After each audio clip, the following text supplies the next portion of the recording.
Nzambe wa kila likolo na se na biloko biso apambola bino banso na kombosi moko ya mwana wa ye mobikisi na biso Yesu Kristo.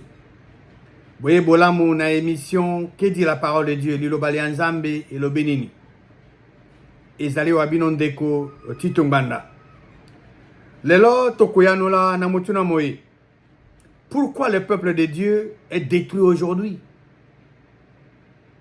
Pona nini peuple ya Nzambe ezali kokufa lelo? Pona nini peuple ya Nzambe ezali kokufa lelo? E yano na mutuna na mwabiso tukozongo na kati ya liloba ya Nzambe. Tukokene na kati ya liloba Nzambe po tozwa e yano.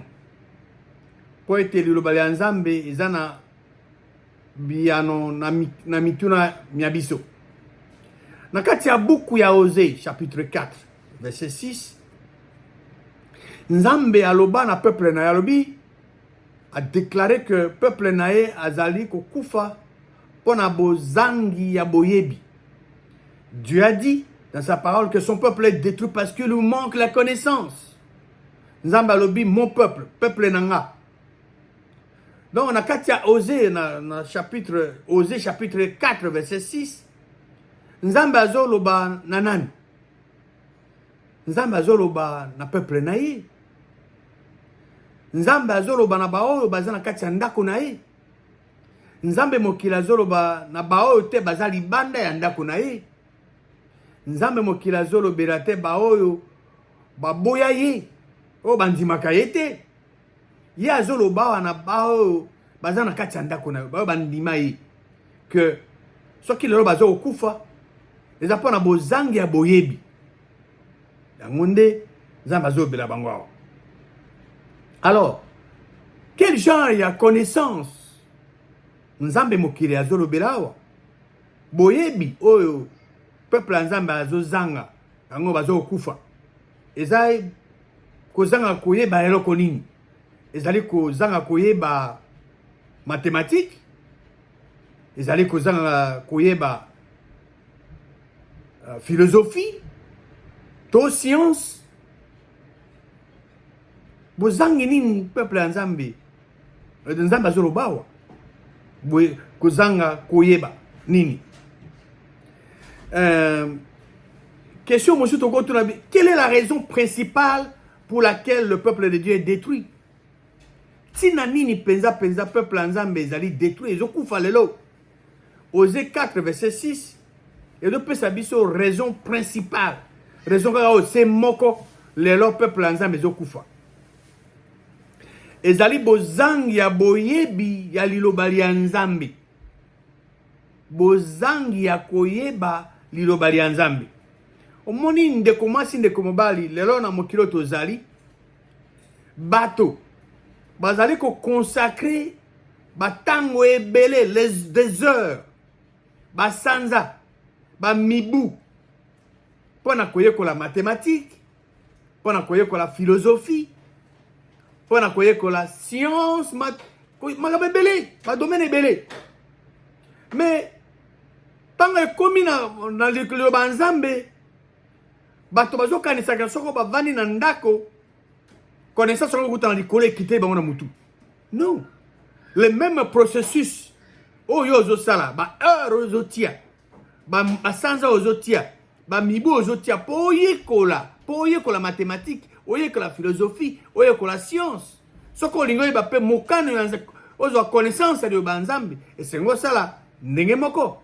Parce que soko ozangi boyebi ya liloba ya Nzambe ezali kufa. Okokufa, peuple ya Nzambe bazokufa pona bozangi ya koyeba. Alors, omoni lelo ndeko mwasi ndeko mobali ba connaissance yo zanango nga zanango dans le domaine des sciences. Ekosila un jour connaissance wana ekosila kasi liloba ya Nzambe ekosila mokolo moko te. La parole de Dieu demeurera. Alors yo sala choix na yo ozo préférer ni connaissance ya mokili to connaissance ya liloba ya Nzambe. Pona nini peuple ya Nzambe azokufa? Ezo la détruit. na kanisi bosi oyebi déjà réponse na mutu na mona peuple ya nzambe ezokufa ezali détruire lelo mpona bozangi boyebi ya liloba ya nzambe kasi destruction wana ekozala éviter hein? Destruction wana azabulu ekozala éviter hein? Na bosalaka eloko moko esengali koyeba esengo ozwa boyebi ya liloba ya nzambe o wana ezali responsabilité ya yo ezali responsabilité ya ngai nakosala ngo mpona yo te yo mpe okosala ngo mpona ngai te omoni ntango moto azoyekola soki yo oyekolaki mathématique ngai nayekoli yango te po yo koyekola yango te mpona ngai soki ngai nayekoli science yo oyekoli yango te ngai koyekola yango te mpona yo oyo ngai nayekoli eza mpona nga ndenge moko mpona liloba soki olingi oparvenir na connaissance ya liloba nzambe il faut yo investir temps na yo nzambe alobi na Osée 4 verset 6 na peuple na ye que peuple na eza détruit parce que peuple na azozanga boyebi ya liloba ya ye alors eloko esengeli toyeba sikoyo est très important et que nani azokoboma nani azodétruire parce que liloba nzambe elobi na Osée 4 6 que nzambe alobi ete peuple na ezali détruit peuple na eza okufa mpona bozangi ya boyebi alors esengeli toyeba sikoyo nani azokodétruire la question logique que nous posons maintenant est celle de savoir qui détruit nani azoboma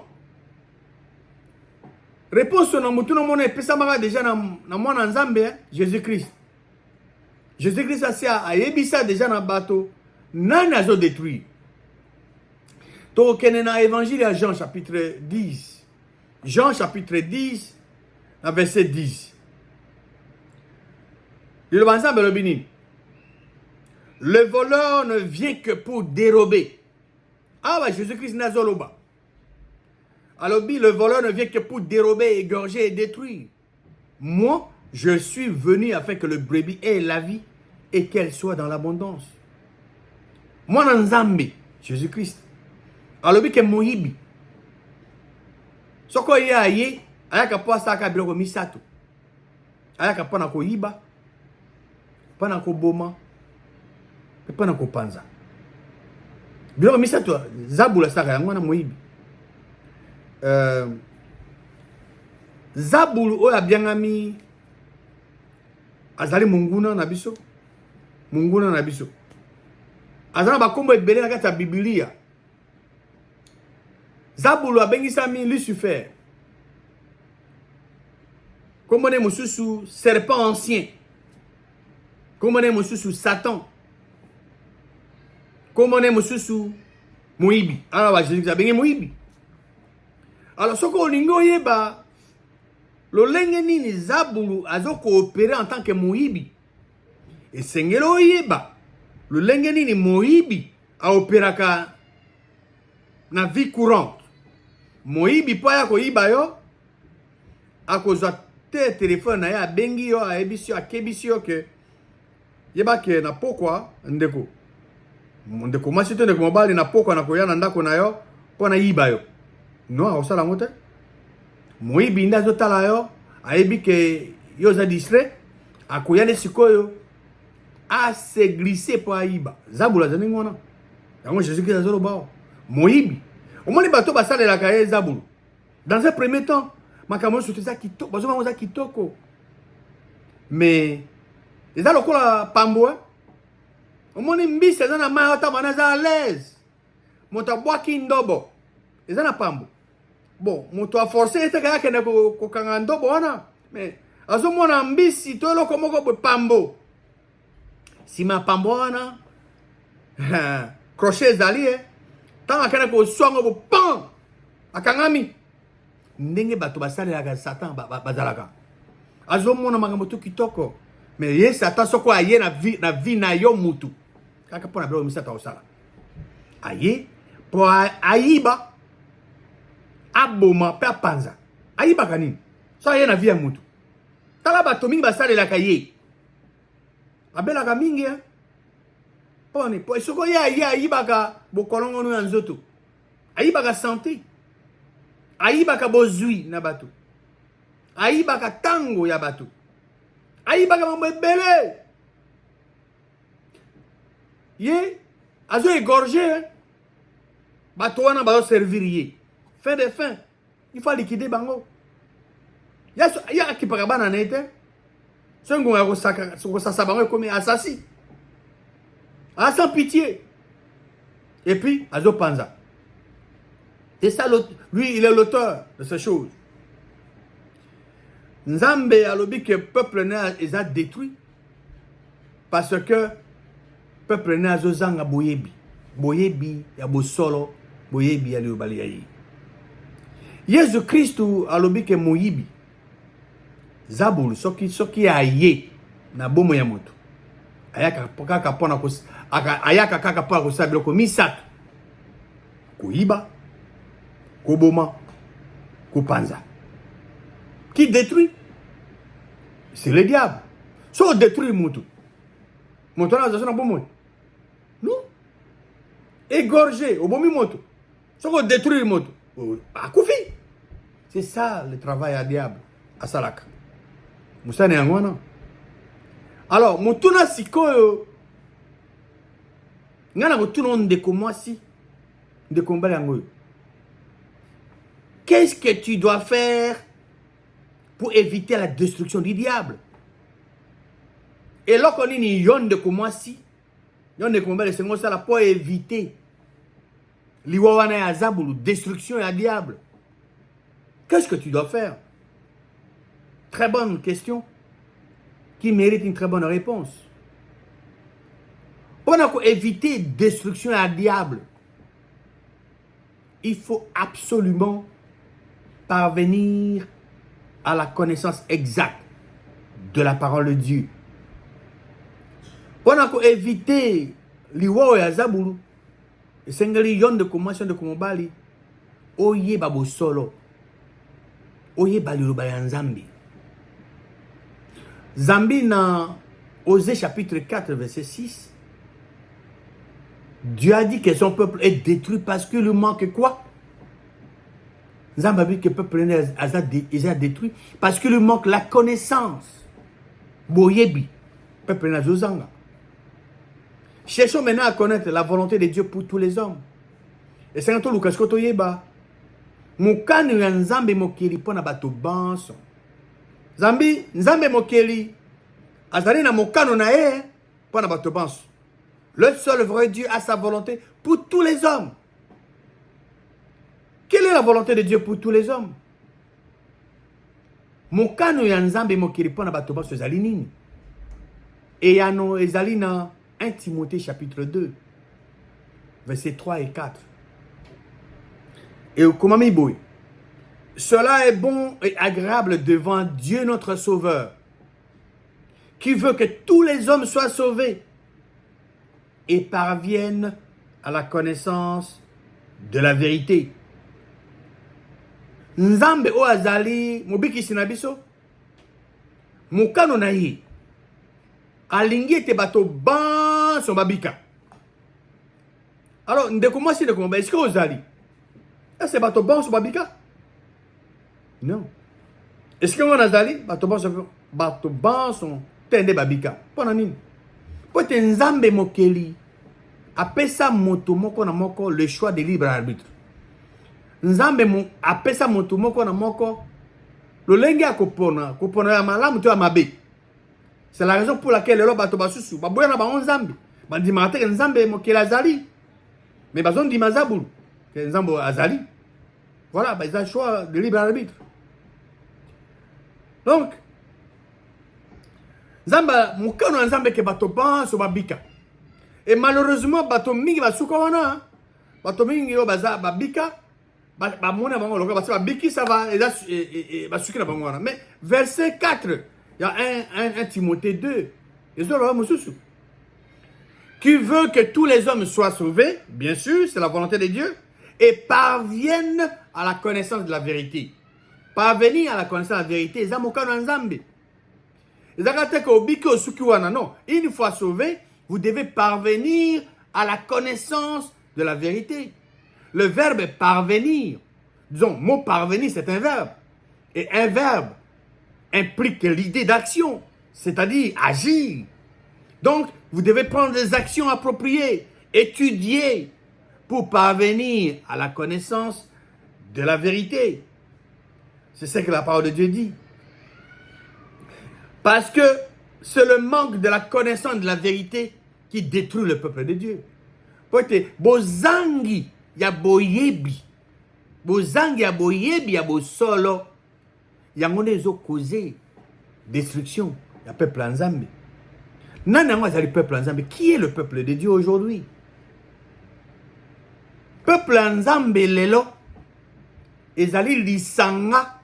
Ya bato banso oyo babotami mbotama ya sika. Moto moko na moko mwana ndeko mwasi ndeko mobali. Esiko ozali biso banso à travers le monde nde tozo former peuple ya Nzambe lisanga ya bana ya Nzambe. To bien ami peuple de Dieu. Et pendant koza le kobika, il faut montrer ça à quelque chose. Parce que tout le monde a dit mokano ya Nzambe que bato banso babika peut pas parvenir à connaissance la vérité. Et on a dit mokano naï. Alors, motuna yango qu'est-ce que la vérité? C'est quoi la vérité? Bosolo, les amis. Moni lelo yoko zana yano na yo, ngape na koza na yano nga. Muta zana yano na ye. Mais moi na Nzambe Jésus-Christ a défini a ebisi biso lo connaît la vérité. Vérité c'est quoi? Ezana katali yo banzambe. Et yano na mutuna moyi et pesamaka na Jésus-Christ na katali yo banzambe. Toke na évangile à Jean chapitre 17. Jean chapitre 17.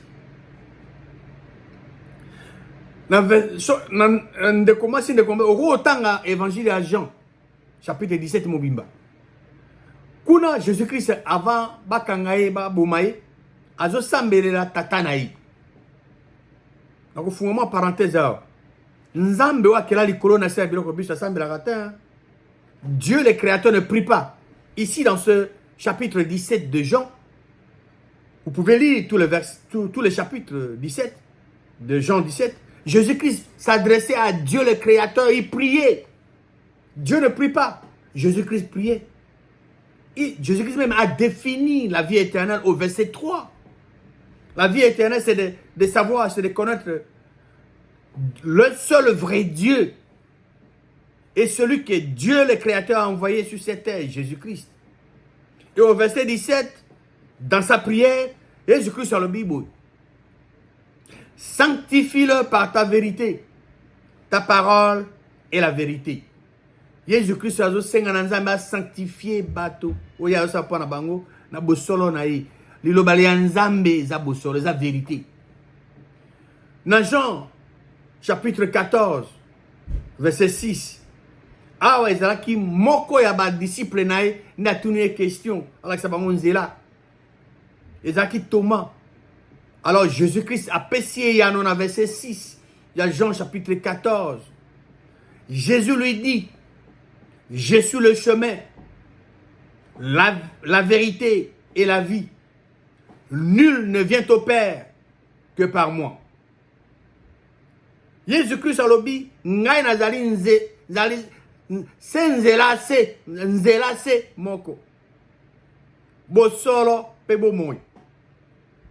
Il y a une expression française qui dit que tous les chemins mènent à Rome, n'est-ce pas?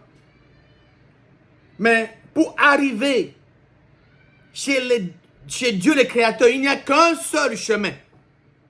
Il n'y a qu'une seule route. Il n'y a qu'une seule voie qui mène à Dieu le Père. Ce chemin s'appelle Jésus-Christ. Et pour être sur ce chemin qui mène à Dieu le Créateur, vous devez croire une seule chose. Vous devez croire dans votre cœur que Dieu, le Créateur, a ressuscité Jésus-Christ d'entre les morts. Alors, vous serez sur cette route qui vous amène à Dieu le Créateur. Na uti oloba na lopoto que expression olobi ke banzela pour monter que na Rome banzela za ebele. Mais pour monter que ne pas nzambe tata. Pour monter que ne pas nzambe mokeli. Nzela ngo ezaka se moko. Ezo me mabatu pa nzambe tata. Nzela ngo komba nango nini? Nzela ngo komba nango Yesu Kristo. Alors, posa na kati oza na nzela wana ozo me pa nzambe tata. E sengelo ndima eloko kaka se moko. Eloko nini?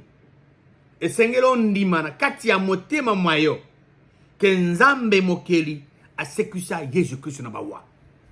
Nde okokoma na nzela wana ozo me pa tata. Po ete nzambe mokela ko peso likabo ya elimu esa to komi mwana wayi ya mwasi to ya mobali pour toujours. Lilo banzambe ezali na ma verset mibale to tangawa na Jean chapitre 17 verset 17, Jean 14 verset 6. Toko conclure que la parole de Dieu est la vérité. Jésus-Christ est la vérité. Lilo banzambe ezabo solo. Jésus-Christ azabo solo. Alors, si vous ne voulez pas être détruit, vous devez parvenir à la connaissance de la parole, de la vérité qui est la parole de Dieu. Vous devez parvenir à la connaissance de Jésus-Christ qui est la vérité. Ce qui ont de commencé de combat de la détruité par les diables. Selon Jean chapitre 17 et 17, Jean 14 et 6, parce que Jésus-Christ la vérité, Jésus a la vérité. Sengeli yon de commencer et sengelo parvenir na connaissance ya le banzambi o zabosolo. Et sengeli au parvenir na connaissance ya Jésus-Christ qui est la vérité. Parce que nzambe na mbokano na e alingi ke bato ba so babika pe ba parvenir à connaissance la vérité. Ko bika ezali na ngolu ya par la grâce de Dieu. Nous sommes sauvés par la grâce. La grâce, c'est la faveur imméritée de Dieu. Nous ne sommes pas sauvés par nos œuvres. Éphésiens chapitre 2, verset 8 dit, car c'est par la grâce que vous êtes sauvés, par le moyen de la foi. Et cela ne vient pas de vous. C'est les dons de Dieu. Na grâce ya nzambe, na ngolo ya nzambe. Na kondimaka. Et où tu es pas nabisote, ils allaient dire cabo, don et ensemble, don ils allaient gratuit. Nous sommes sauvés par la grâce. Et pour monter à Bika, et Seigneur monte, pour monter à la sauver à Bika, et Seigneur a rempli deux conditions. Oh, et comme a mis dans Romains chapitre 10, verset 9. Condition à Liboso. Et Seigneur a tato la na monoko mayo, que Jésus a zamokozi wayo. C'est ça la première condition. Tu dois confesser de ta bouche que Jésus-Christ est ton Seigneur. Et la deuxième condition qui est la plus importante. Et Seigneur dit, malakati ya motema mayo, que nzambe a sekusi Jésus-Christ na bawa. Nde ozu lobiko. Voilà. Donc, nous devons remplir ces deux conditions. Une fois que ces deux conditions sont remplies, nous sommes sauvés. Et nous ne devons pas nous arrêter là-bas. Et Seigneur, tu soukora wanate. Une fois que tu biki, tu le biko, et Seigneur, tu as action appropriée. Et Seigneur, tu tanga, tu yekola, pour te parvenir à la connaissance de la vérité. Une fois que tu parvenir à la connaissance de la vérité, makabo mingi na vie na biso eko comme normal. Là, bato bazo banga, la peur, lit les gens. La peur, kobanga, les ennemis à croyants. La peur a ruiné la vie des gens. Plus que toutes les guerres réunies. Mais ceux qui ont accès à la connaissance de Banzambi, ont des paroles de Dieu et qui permettent de surmonter la peur. Batazo banga liwa lelo. Mais, ndeko masi ndeko mobali. Eza la moto ba tchake na acide. Eza la moto yo ba bwake na ba lion ba liye. Eza la moto yo nyoka emela. Eza la bato ba zika na moto. Mais tant que Christ a kozonga, dans ma fraction à seconde, tous, ils seront ressuscités. Mais, moto yo, aboka bango na lion, moto a tchabon acide, ils vont payer. le prix. Christ azozonga. C'est plus sûr que la peau sur vos os. C'est plus sûr que la terre sur laquelle vous marchez. Christ revient. Alors, ce qu'on dit la vérité, la parole de Dieu, vous serez affranchis. Peur de cause de la terre, au marché, tête haute, épaules effacées, poitrine bombée, aux otambola. Parce que, et là, comme mon côté dans mon kilo, et qu'on empêche aux alana Christ tout en rosonga. Voilà, donc, être sauvé et parvenir à la connaissance exacte de la parole de Dieu et que permettre yon de commencer de combattre ou éviter destruction et adversaire parce que Zambalobi que son peuple est détruit parce qu'il lui manque la connaissance. Mais vous avez la possibilité d'avoir accès à cette connaissance et éviter cette destruction. Nzambe akela likolo na sa biloko biso apambola bino na kombo ya mwana wa ye mobikisi na biso Yesu Kristo.